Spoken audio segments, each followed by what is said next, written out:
ഞാൻ നിങ്ങളോട് ഉറപ്പിച്ചു പറയുന്ന പ്രിയപ്പെട്ടവരെ, നമ്മുടെ മക്കൾക്ക് നമ്മളോട് ആ വിഷയത്തിലുള്ള വികാരം അവരെ മനസ്സിൽ നിന്ന് നഷ്ടപ്പെടാതെ സൂക്ഷിക്കാൻ സാധിക്കുന്നതാണ്. എത്രയെത്ര അനുഭവങ്ങളാണ് നമ്മുടെ മുമ്പിലുള്ളത്. ഇപ്പോഴും എനിക്കറിയാം, എന്റെ ഒരു സുഹൃത്ത് എന്നോട് 1-1.5 മാസം എന്നോട് പറഞ്ഞു, അയാൾ എനിക്കറിയാം സൗദി അറേബ്യയിലെ വലിയൊരു കമ്പനിയിൽ നമ്മുടെ ഇന്ത്യൻ മണി ചുരുങ്ങിയത് 1 ലക്ഷത്തിൽ പരം വരുന്ന സംഖ്യ അയാൾ മാസത്തിൽ വരുമാനമുള്ള ആളാണ്, ശമ്പളം വാങ്ങിക്കുന്ന സാലറി വാങ്ങിക്കുന്ന ആളാണ്. ഞാൻ അടുത്ത ദിവസം കണ്ടു, 1-1.5 മാസം മുമ്പ് ഞാൻ ചോദിച്ചു, എന്താ ഗൾഫിലും പോലെ ഇപ്പൊ നിർത്തി? എന്ത് നിർത്തി? ജോലി നഷ്ടപ്പെട്ടു. ജോലിയൊക്കെ നല്ല റാഹത്തായ ജോലിയുണ്ട്, ജോലി വല്ല ബുദ്ധിമുട്ടില്ല, 7 മണിക്കൂർ ജോലി, പിന്നെ ഫുള്ള് ഫ്രീ ആണ്. വേണമെങ്കിൽ പറയുന്നത് ജോലി ചെയ്യുന്നത്, ഞാനങ്ങനെ പോകാനൊന്നുമില്ല. പിന്നെന്താ ജോലിക്ക് പോകാത്തത്? ഒന്നുമില്ല, ഞാനെന്താ വെച്ചാൽ എന്റെ ഉമ്മ രോഗിയാണ്.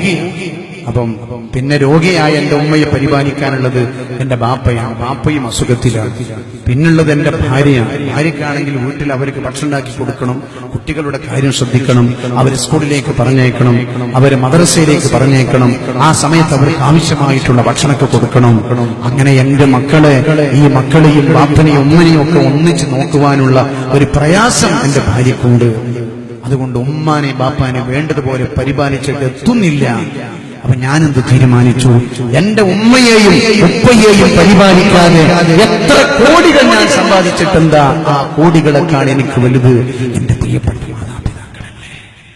അതുകൊണ്ട് ഞാനെന്ത്, 1.25 ലക്ഷത്തോളം ശമ്പളം വാങ്ങിക്കുന്ന ഈ ചെറുപ്പക്കാരൻ അയാളുടെ ജോലി ഉപേക്ഷിച്ചിട്ട് നാട്ടിൽ വന്നു നിൽക്കാൻ അൽഹംദുലില്ലാഹ് അങ്ങനെയുള്ള മാതാപിതാക്കളുണ്ട്. അപ്പൊ ഞാൻ ചോദിച്ചു, അതെന്താ നിങ്ങൾ അങ്ങനെ തീരുമാനിക്കാനുള്ള കാരണം? എനിക്കറിയാം മാതാപിതാ സ്നേഹിക്കണം, പക്ഷെ അദ്ദേഹത്തിന്റെ മനസ്സ് വായിക്കാൻ ഒന്നുകൂടി ചോദിച്ചു, വിശദമായിട്ട് ചോദിച്ചു. അപ്പൊ ഈ ചെറുപ്പക്കാരനോട് പറഞ്ഞു, തങ്ങളെ, ഞാൻ ചെറുപ്പത്തിൽ ഒരു 10-12 വയസ്സുകാലം വരെ ഞാൻ ഒരു മാരകമായ രോഗത്തിനടിമയായിരുന്നു.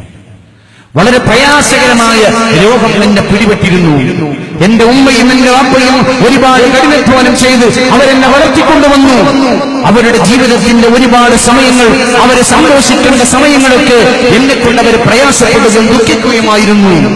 എന്റെ മാരകമായ രോഗം എനിക്ക് പിടിപെട്ടുമ്പോൾ എന്നെ പരിശോധിക്കാൻ വേണ്ടി എന്റെ ഉമ്മയും അപ്പയും ഒരുപാട് കഠിനാധ്വാനം ചെയ്തിട്ടുണ്ട്.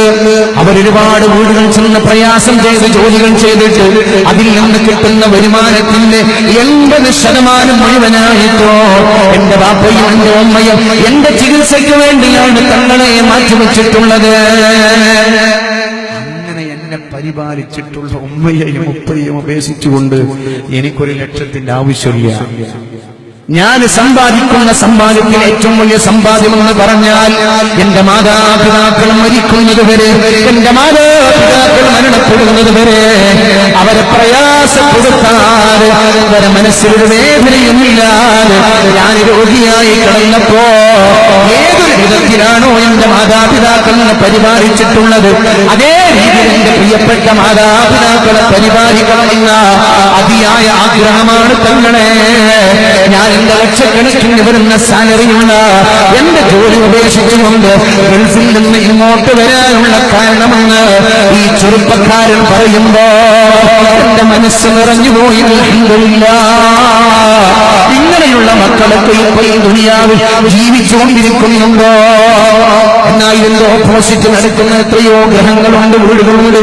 ഈ റമദാൻ മാസത്തിൽ ഞങ്ങളൊരു വീട്ടിൽ ഒരു പരിപാടിക്ക് ചെന്നപ്പോൾ, ഒരു ദുആക്ക് ചെന്നപ്പോൾ, അവിടുന്ന് മൗലൂദ് ഓതി, യാസീനൊക്കെ ഓതി ഞങ്ങൾ ദുആയിലേക്ക് പ്രവേശിക്കുമ്പോ ഞാൻ ആ വീട്ടുകാരനോട് ചോദിച്ചു, ദ്വാരക്കല്ലേ? ആ ഗ്രഹനാഥനോട് ചോദിച്ചു, ഞാൻ ദുആ ചെയ്യില്ലേ? യാസീൻ ഓതിയിട്ടുണ്ട്, ഞങ്ങൾ മൗലൂദ് ഓതി കഴിഞ്ഞിട്ടുണ്ട്, ബാങ്ക് വിളിക്കാൻ സമയമായില്ലോ, നോമ്പ് തുറക്കാനുള്ള സമയമായില്ലോ, നമുക്ക് ദുആ ചെയ്യുകയില്ലേ? സുബ്ഹാനല്ലാഹ്. ആ വീട്ടിലെ അത്ഭുതം സംഭവിക്കുകയാണ്. രക്ഷിതാക്കന്മാര് 10 മാസം ഗർഭം ധരിച്ച് നൊന്ത് പ്രസവിച്ച പ്രിയപ്പെട്ട മക്കൾക്ക്, ഒരുപാട് മക്കൾക്ക് ജന്മം നൽകിയിട്ടുള്ള ഒരുപാട് ഉമ്മമാർ ഈ സദസ്സിലുണ്ടല്ലോ. പ്രവാസ ലോകത്തിന്റെ പ്രയാസങ്ങളെ തരണം ചെയ്ത് വിദേശ രാജ്യങ്ങളിലുള്ള ചൂടും തണുപ്പും വകവെക്കാതെ 14-15 മണിക്കൂറുമൊക്കെ എന്റെ മക്കളെ എന്ന് ചിന്തിച്ചുകൊണ്ട് കഠിനാധ്വാനം ചെയ്ത് പ്രയാസങ്ങൾ സഹിച്ചുകൊണ്ട് മക്കളെ വളർത്തിയിട്ടുള്ള ഒരുപാട് ഉപ്പമാർ ഈ സദസ്സിലുണ്ടല്ലോ. ഞാൻ ഈ സംഭവം നിങ്ങളുടെ മുമ്പിലേക്ക് സമർപ്പിക്കുകയാണ്. ഈ പിതാവിനോട് ഞങ്ങൾ ദ്വാരക്കട്ടെ എന്ന് ചോദിച്ചപ്പോൾ ആ പിതാവ് അട്ടഹാസിക്കുകയാണ്.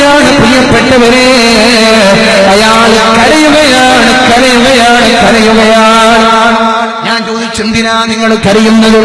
ഈ വീട്ടിന്റെ തൊട്ടടുത്തുള്ള റൂമിൽ നിന്ന്, അടുക്കളയിൽ നിന്ന് ഭാര്യ വിളിച്ച് സങ്കടത്തോടുകൂടെ പറയുന്നുണ്ട്, ഒന്നും മിണ്ടാതെ നിൽക്കും മനുഷ്യ, നിങ്ങൾ കരയല്ല. ഇയാളുടെ 2 മക്കൾ അപ്പുറത്തും ഇപ്പുറത്തും നിൽക്കുന്നുണ്ട്. ആ മക്കള് പറയുന്നു, പാപ്പാ നിങ്ങളീ നിങ്ങൾ കരയില്ലേ? എല്ലാവരും പറയുന്നുണ്ട്, ഞങ്ങൾ അന്തം വിട്ടം കാണിച്ചു. എന്താണ് ഈ പിതാവ് കരയാനുള്ള കാരണമെന്ന് ഞങ്ങൾക്ക് മനസ്സിലായില്ല. ഞാൻ ചോദിച്ചു, എന്താ നിങ്ങൾ കരയുന്നത്? നിങ്ങൾ കരയുന്നതിന്റെ കാരണമെന്ന് പറഞ്ഞു തരണേ, എന്ത് വിഷമമുണ്ടെങ്കിൽ നമുക്ക് പരിഹരിക്കാമല്ലോ എന്ന് ഈ പിതാവിനോട് പറയുമ്പോ ആ പാപ്പ വീണ്ടും വീണ്ടും കരയുകയാണ്. അതെനിക്ക് പറയാൻ സാധിക്കുന്നില്ല. അങ്ങനെ അയാളോട് ആവർത്തിച്ച് ചോദിച്ചു. അങ്ങനെ ശക്തമായ കരച്ചിന്റെ ഇടയിലൂടെ ചില വാക്കുകൾ പുറത്തു വരികയാണ്. സുബ്ഹാനല്ലാഹ്. ഈ പിതാവ് പറയുന്നു, തങ്ങളെ, എന്റെ മകൻ കഴിഞ്ഞ ദിവസം ഗൾഫിൽ നിന്ന് വന്നവനാണ്. അവന്റെ ഉമ്മയും ഉപ്പയുമാണല്ലോ ഞങ്ങള്. അവൻ കഴിഞ്ഞ ദിവസം ഗൾഫിൽ നിന്ന് വന്ന് ഇവിടെ വന്നിട്ട് കേവലം ഒന്ന് ചടങ്ങ് നിർവഹിക്കാൻ വന്നുപോയി എന്നല്ലാതെ ഇന്ന് വരെ അവൻ നേരിൽ കണ്ടിട്ടില്ല. മാത്രമല്ല, ഇന്നത്തെ നോമ്പ് തുറക്ക് ഞങ്ങളുടെ മകനെ ക്ഷണിച്ചതാണ്. മകൻ വരാമെന്നും പറഞ്ഞതാണ്. പക്ഷേ എന്റെ മകൻ എന്റെ വാക്കിനെ പരിഗണിച്ചിട്ടില്ല. അവൻ ഇവിടെ നോമ്പ് തുറക്കാനുള്ള വീട്ടിലേക്ക് വന്നിട്ടില്ല. എന്റെ മകനെ ഞാൻ ക്ഷണിച്ചിട്ട് എന്റെ മകനെ വന്നില്ലല്ലോ. ഇത്രമാത്രം സങ്കടം എനിക്ക് വരാനുള്ള കാരണം എന്താണെന്നറിയുമോ? എന്റെ മകന്റെ കാലിൽ ഒരു രോഗം വന്നിരുന്നു. തങ്ങളെ, ചെറിയ പ്രായത്തില് അന്ന് ലക്ഷക്കണക്കിന് വരുന്ന സംഖ്യ മുടക്കിയിട്ട് എന്റെ മകനിക്ക് ഞാനും അവന്റെ ഉമ്മയാകുന്ന എന്റെ ഭാര്യയും കൂടെ ഹോസ്പിറ്റലിൽ കൊണ്ടുപോയി ഓപ്പറേഷൻ നടത്തി. അന്ന് രാത്രി സമയത്ത് ഞങ്ങളോട് ഡോക്ടർ പറഞ്ഞിരുന്നു, നിങ്ങൾ 2 പേരും ഒന്നിച്ചുറങ്ങാൻ പാടില്ല. ഉമ്മയും ഉപ്പയും ഒന്നിച്ചുറങ്ങാൻ പാടില്ല. ഉമ്മ ഉറങ്ങുമ്പോൾ ബാപ്പ ഉണരണം, ബാപ്പ ഉറങ്ങുമ്പോൾ ഉമ്മ ഉണരണം. 2 പേരും ഒന്നിച്ചുറങ്ങാതെ ഇവന്റെ കാല് നിങ്ങൾ ഇളകുന്നത് നല്ലതുപോലെ ശ്രദ്ധിക്കണം കേട്ടോ. പാടില്ല. നമ്മൾ ചെയ്തിട്ടുള്ള ഓപ്പറേഷൻ സക്സസ് ആവൂല. അതുകൊണ്ട് നിങ്ങൾ നല്ലതുപോലെ ശ്രദ്ധിക്കണം. അങ്ങനെ 1 മാസക്കാലം അവന്റെ ഉമ്മയാകുന്ന ഈ തള്ളയും അവന്റെ ബാപ്പയാകുന്ന ഞാനും മാസങ്ങളോളം ഉറക്കമൊടിച്ചിട്ട് അവന്റെ കാല് ഉറക്കത്തിൽ നിന്നും മെല്ലെ ഇളകുമ്പോൾ ഞങ്ങൾ മെല്ലെ പിടിച്ചു നിർത്തും. അങ്ങനെ വളർത്തിക്കൊണ്ടുവന്ന മകൻ ഇന്ന് ഞങ്ങളെ പരിഗണിക്കാതെ നടക്കുകയാണ്. ആ വിഷമം എനിക്ക് നിങ്ങൾ ദ്വാരക്കട്ടെ എന്ന് ചോദിച്ചപ്പോൾ, എന്റെ മകൻക്ക് വേണ്ടി ദ്വാരക്കണമെന്ന് പറയാൻ ഞാൻ തുനിഞ്ഞപ്പോൾ എന്റെ മനസ്സിൽ നിന്ന് ആ കഴിഞ്ഞുപോയ കഥകൾ കേട്ടു വന്നതാണ്. അതുകൊണ്ടാണ് ഞാൻ പരിസരം വിട്ട് കരഞ്ഞത് എന്ന് ഒരു പിതാവ് നമ്മളോട് പങ്കുവെക്കുക. ഈ 2 രീതിയിലുമുള്ള മക്കൾ നമ്മുടെ കുടുംബത്തിൽ ജീവിച്ചു വരുന്നുണ്ട്. അല്ലാഹു കാത്തുരക്ഷിക്കട്ടെ. അല്ലാഹു നമ്മുടെ മക്കളെ സ്വാലിഹീങ്ങളാക്കട്ടെ. അല്ലാഹു ഒരു നന്മയുള്ളവരാക്കട്ടെ. മാതാപിതാക്കൾ ആരാണെന്ന് തിരിച്ചറിയാൻ സാധിക്കുന്ന രൂപത്തിൽ അവർക്ക് മാതൃകയുള്ള മാതാപിതാക്കളാക്കി അല്ലാഹു നമ്മളെ മാറ്റട്ടെ.